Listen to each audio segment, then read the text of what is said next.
18,000 naira minimum wage, to pay or not to pay. This issue generated a lot of heat during Wednesday's plenary. Although some lawmakers tried to persuade their colleagues to back the payment, others were of the view that federal government must be made to come up with a new revenue formula before the implementation of the new pay structure. You may recall that this was also the view of some state governors who alleged that they cannot afford to pay 18,000 naira minimum wage. The point is, this is law already. And if you can't, why didn't you say so? Because before any law is passed, it will go through a lot of processes. And we know very well that this particular one went through the parliament and it went through public hearing. If it didn't pass, it wouldn't have become a law. And now it is law. It is justice now according to law. And I believe that people, Nigerians, everybody should obey the law. The issue of 18,000 naira minimum wage should not be compromised, and there's no need for dialogue. The law must be respected. All those that are clamoring that they cannot pay 18,000 naira minimum wage, we shall ask them, how much is their security board? When a governor takes 500 million naira as security board, and he is saying he cannot pay 18,000 naira, so the people who help him to work and achieve whatever he desires to achieve in his government, I think that is irresponsible. I'm sorry for that.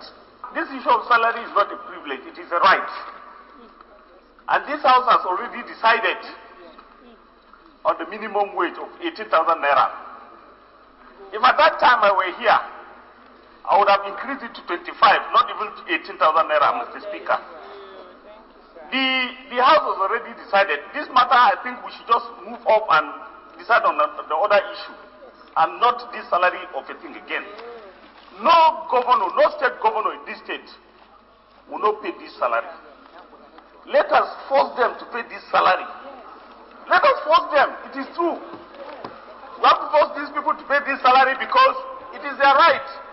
There is the third tier of government, the local government, which I know very well, that they may have problem in paying this minimum wage. So what I want to urge is that the revenue allocation formula should be changed. We should urge the executive to bring this before the National Assembly, because any other way to solve this problem will be very difficult. I think the leadership must now wake up to this challenge that we need to confront the labor union. Let them understand what the governors are saying. I think now we have the opportunity of having the FOI bill before us. Let all of us put the cards on the table. Today, that is the law of the land, and that is the law that must be obeyed. It therefore means that if for any reason they don't have the resources as they claim, then I think there might be the need for some kind of, dialoguing.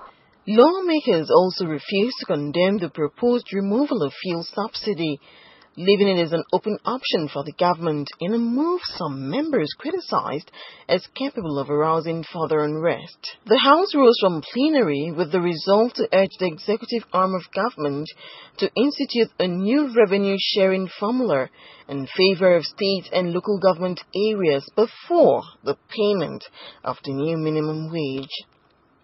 In a bid to calm industrial conflict fears in coming weeks, the House has, however, called for wider dialogue between government officials and organized labor.